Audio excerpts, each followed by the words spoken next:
అందరికీ వందనములు. ప్రియమైనటువంటి దేవుని బిడ్డలారా, ఉదయ కాల సమయంలో పడకల మీద నుంచి లేకపోతే ప్రభు యొక్క కృపావార్తను విన్నారండి. ఈరోజు మంగళవారము 28వ తారీఖు ఏప్రిల్ నెల 2026 సంవత్సరం. ఈ ఉదయ కాల సమయంలో పడకల మీద నుంచి లేచినట్లయితే ప్రభు యొక్క కృపావార్తను విందాం. మొదటి దినవృత్తాంతముల గ్రంథము 28వ అధ్యాయం 20వ వచనం. మొదటి దినవృత్తాంతముల గ్రంథం 28వ అధ్యాయం 20వ వచనాన్ని మనం చూస్తూ వచ్చినట్లయితే ఒక మాట ఇక్కడ రాయబడుతూ వచ్చింది. మొదటి దినవృత్తాంతముల గ్రంథం 28వ అధ్యాయం 20వ వచనం. మరియు దావీదు తన కుమారుడైన సొలొమోనుతో చెప్పినదేమనగా, నీవు బలం పొంది ధైర్యం తెచ్చుకొని ఈ పని పూనుకొనుము, భయపడకుండము, వెరవకుండము. నా దేవుడైన యెహోవా నీకు తోడుగా ఉండును. యెహోవా మందిరపు సేవను గురించిన పనంతయు నీవు ముగించు వరకు ఆయన నిన్ను ఎంత మాత్రమును విడవకయుండును. ఇక్కడ దేవుని వాక్యం చూసినట్లయితే ఈరోజు మనం ప్రభు యొక్క కృపావార్తని పడకల మీద నుంచి లేచి ప్రభు యొక్క కృపావార్తను వింటున్న మనతో దేవుడు మాట్లాడుతున్నాడు. ఈరోజు మనకు కృపావార్తను చూసినట్లయితే నా దేవుడైన యెహోవా నీతో కూడా ఉండును అని దావీదు తన కుమారుడితో చెప్తున్నాడు. సో దేవుడు నీతో కూడా ఉండును అని అంటున్నాడు. దేవుడు మనతో ఎప్పుడు తోడుగా ఉంటాడు అని అంటే, నా దేవుడైన యెహోవా నీకు తోడుగా ఉండును అంటున్నాడు. దేవుడు మనతో ఎప్పుడు తోడుగా ఉంటాడంటే ఒక 5 విషయాలు చెప్పవచ్చు. దాంట్లో మొదటి మాట, మొదటి దినవృత్తాంతముల గ్రంథం 29వ అధ్యాయం 1వ వచనం.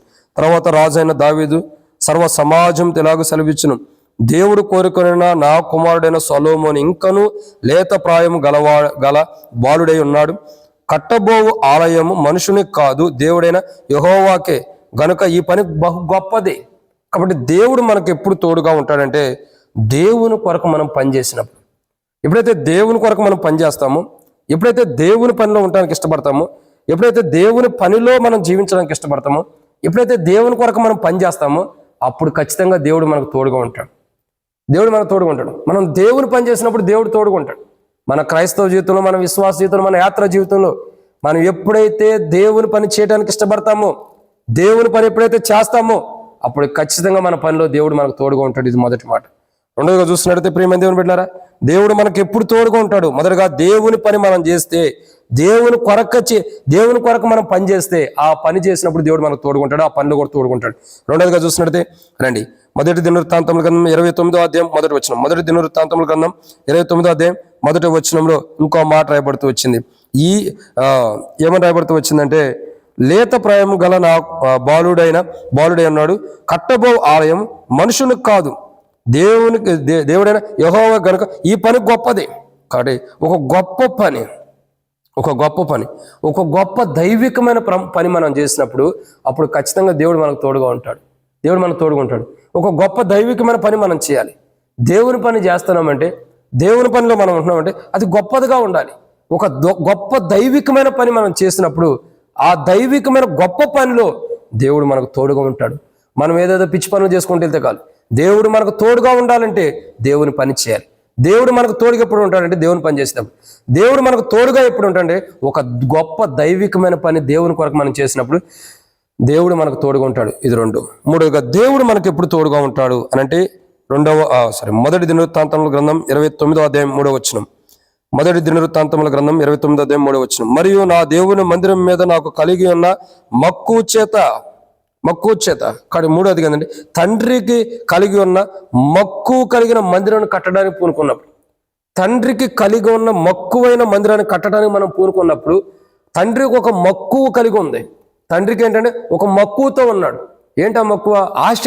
నేను కట్టాలి, నా దేవుని మందిరం కట్టాలనుకున్నాడు. కానీ దేవుడు అన్నాడు, అయ్యా దావీదు రాజు నువ్వు కట్టొద్దు, నీ కుమారుడైన సొలొమోను కడతాడు అన్నాడు. అంటే తండ్రికి మక్కువైనటువంటి, తండ్రికి ఇష్టమైన మందిరాన్ని కట్టించినప్పుడు, తండ్రికి ఇష్టమైన మందిరాన్ని కట్టడానికి పూనుకున్నప్పుడు అప్పుడు దేవుడు మనకి ఖచ్చితంగా తోడుకుంటాడు. మనం దేవుని పని చేయకుండా దేవుని మందిరం పని చేస్తుంటే ఊరు మొత్తం తిరిగి వచ్చి దేవుని మందిరం కడుతుంటే ఇష్టానుసారంగా జీవించొచ్చి దేవుని మందిరం పని జరుగుతుంటే లోకంలో కావాల్సినట్టుగా తిరిగి వచ్చి మళ్ళీ దేవుని మందిరంలోకి వచ్చి అది నాకు చెప్పలేదు, ఇది నాకు చెప్పలేదు, అట్ట చేశారని గొడవలు పెట్టుకునే బ్యాచ్ కొంతమంది ఉంటారు.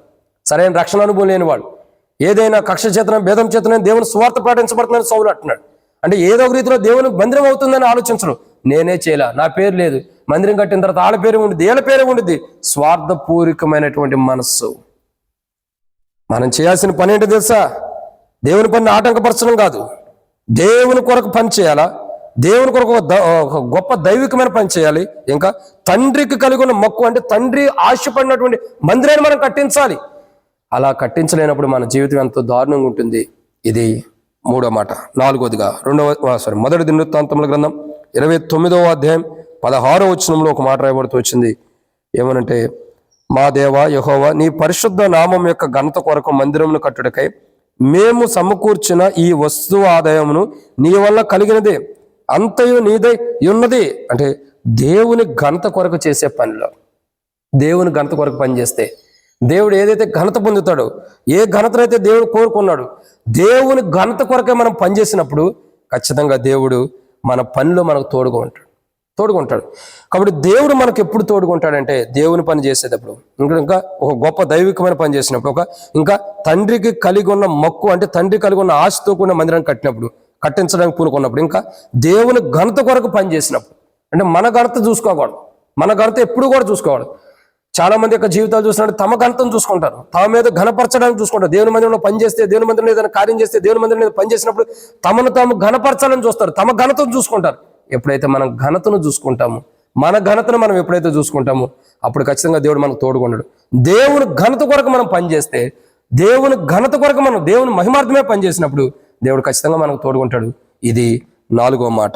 ఐదో విషయం చూసినట్లయితే మొదటి దినవృత్తాంతముల గ్రంథం 29వ అధ్యాయంలోనే 20వ వచనంలో మరొక మాట ఉంది. ఏమనంటే, ఇలాగు పలికిన తర్వాత దావీదు, ఇప్పుడు మీ దేవుడైన యెహోవాను స్తుతించడని సమాజకులందరితో చెప్పగా, వారందరూ తమ పితరుల దేవుడైన యెహోవాను స్తుతించి యెహోవా సన్నిధిని రాజు ముందర తల ఉంచి నమస్కారం చేసిరి. అంటే దేవునికి చేసే సేవ, దేవుని సేవ. అదే మాట రాయబడుతూ వచ్చింది కదా. మొదటి దినవృత్తాంతముల గ్రంథం 28వ అధ్యాయంలో 20వ వచనం, 29 కాదు, 29వ అధ్యాయం కాదు, 20వ అధ్యాయంలో 28వ అధ్యాయం 20వ వచనం రాయబడుతూ వచ్చింది. పని పూనుకొని చివరిలో యెహోవా మందిరపు సేవను గురించిన పని అంతయు, దేవుని మందిరమును గురించిన సేవ, దేవుని సేవతో కూడిన పనిని పూనుకుంటే దేవునికి తోడుకుంటాడు. ఈరోజు చాలా మంది సేవలో పని చేయలేని వారు ఉన్నారు, సేవా పనిని పూనుకున్న వారు ఉన్నారు. ఇప్పుడు చాలా మంది పూనుకుంది ఏంటంటే డబ్బులు సంపాదించుకోవడం అనే పని. సేవలో, దేవుని సేవలో చాలా మంది పూనుకున్న పని ఏంటి? డబ్బులు సంపాదించుకోవటం. చాలా మంది దేవుని సేవలో పని పూనుకున్న పని ఏంటో తెలుసా?